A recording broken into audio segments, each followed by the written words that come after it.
दोस्तों, आप लोगों ने तो सुना होगा जब कोई जिन्नात किसी इंसान से नाराज हो जाता है या फिर किसी इंसान की बात से कोई जिन्नात गुस्सा हो जाता है तो वो उनकी पूरी जिंदगी बर्बाद कर देते हैं। उन्हें पूरी तरीके से तबाह कर देते हैं, कहीं का नहीं छोड़ते, किसी लायक नहीं छोड़ते। तो दोस्तों सोचो, तो छोटी सी नाराजगी से वो लोगों की जिंदगी बर्बाद कर देते हैं। तो अगर अगर कोई इंसान का बच्चा किसी जिन्नात के बच्चे को जान से मार दे, तब क्या होगा? दोस्तों, जिस इंसान की मैं कहानी आपको सुना रहा हूँ वो इंसान आज इस दुनिया में नहीं है, न ही उसकी वाइफ है और न ही वो बच्चा जिसने जिन्नात के बच्चे को मारा था। दोस्तों, ये कहानी आज से 15 से 16 साल पहले की, और जिसके साथ ये सब हुआ उसका नाम था आदिल। उसके लड़के का नाम जो 2 से 2.5 साल का था उसका नाम फरदीन था, और अपनी वाइफ बानो के साथ वो दिल्ली में रहता था। तो दोस्तों, डेली के रूटीन के हिसाब से आदिल अपनी जॉब पे जाता है, और जो आदिल की वाइफ है वो फरदीन को एक रूम के अंदर बिठा के खाना बनाने चली जाती है। फरदीन 2 से 2.5 साल का बच्चा, उसे तो कोई नॉलेज नहीं, कुछ समझ नहीं है, वो खिलौने के साथ खेल रहा था। उसके हाथ में दोस्तों साइकिल की तान आ जाती है। साइकिल की तान आई मीन साइकिल का जो पहिया होता है उसके अंदर एक लोहे का रिम लगा हुआ होता है ना, उसमें जो छोटी छोटी लोहे की तारें सी होती है ना, वो तान। तो दोस्तों, फरदीन खेल रहा होता है अपने खिलौने से, तो वो देखता है एक छोटा सा सांप का बच्चा आता है, और फरदीन उसे पकड़ लेता है। पकड़ने के बाद दोस्तों 2-3 बार वो जमीन पे दे दे के मारता है उसे। उसके बाद वो तान से ना ऐसे ही खेल खेल रहा था, पता नहीं क्या कर रहा था उसके साथ, ये नहीं पता हमें। लेकिन दोस्तों, उसके खेल खेल में वो जो साइकिल की तान थी उस सांप के आंखों में घुस जाती है, और उसके मुंह में सब जगह घुस जाती है। मतलब दोस्तों, टोटल मिला के वो सांप का बच्चा मर जाता है। फरदीन तो 2-2.5 साल का बच्चा है दोस्तों, उसे तो पता नहीं।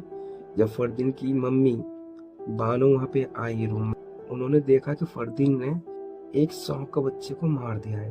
अब वो सोच रही कि ऐसे नॉर्मली सांप वगैरह होगा, उसने उठा के उसे फेंक दिया बाहर। अब दोस्तों, पूरा दिन निकल गया।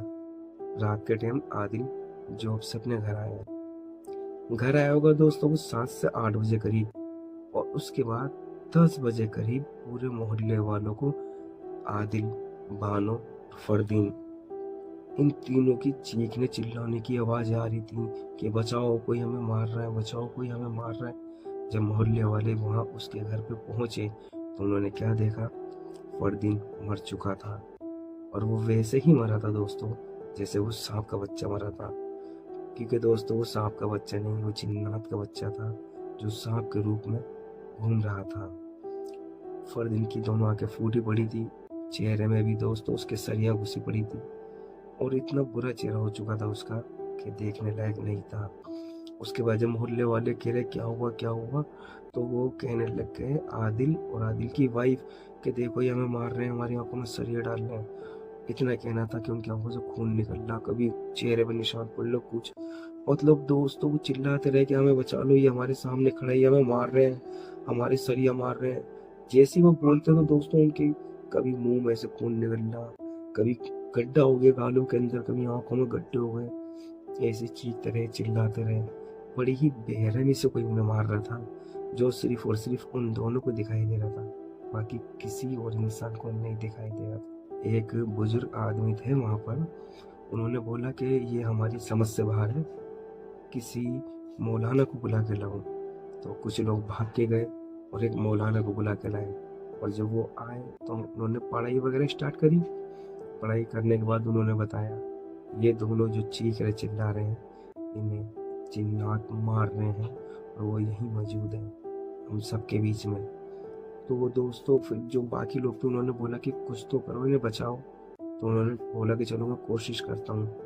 तो उसके बाद उन्होंने जब मौलाना ने बात करने की कोशिश करी तो जिन्नातों ने बात करी, और जिन्नातों ने बताया। वो दर्द में थे एकदम, उनकी आवाज़ ऐसी थी कि जैसे बिजली कड़कती है ना, इतनी भारी आवाज़। तो मौलाना ने बोला आप क्यों मार रहे हैं उन्हें? तो वो मौलाना से कहते हैं कि इन्होंने हमारे बच्चे को मारा है, उसकी आंखों में गड्ढे कर दिए, उसकी आंखें फोड़ दी, हम भी इन्हें ऐसे ही मारेंगे, इनकी आंखों में गड्ढे कर देंगे, आंखें फोड़ देंगे, चेहरा पूरा बिगाड़ देंगे, हम किसी को जिंदा नहीं छोड़ेंगे। मौलाना ने बोला कि माफ़ कर दो। उन्होंने बोला हम माफ़ नहीं करेंगे, हमारा वो एक लौता बच्चा था, इतना कहना था। उसके बाद आदिल और बानो उन दोनों को उन्होंने बड़ी बेरहमी से मार दिया और फरदीन को वो पहले ही मार चुके थे।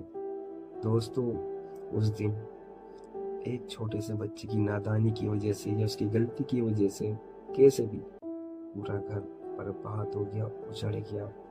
दोस्तों, मैंने सुना है कि अक्सर बिल्ली और सांप के रूप में जिन्नात और जिन्नात के बच्चे ही घूमते हैं। तो ध्यान रखना, कभी किसी बिल्ली और सांप को मत मारना गलती से भी। क्या पता उस बिल्ली और सांप के रूप में कोई जिन्नात घूम रहा हो। तो दोस्तों, अपना ख्याल रखना। दोस्तों, अगर आपको ये हमारी सच्ची कहानी पसंद आई हो तो हमारे चैनल को सब्सक्राइब कर लेना, वीडियो को लाइक कर देना।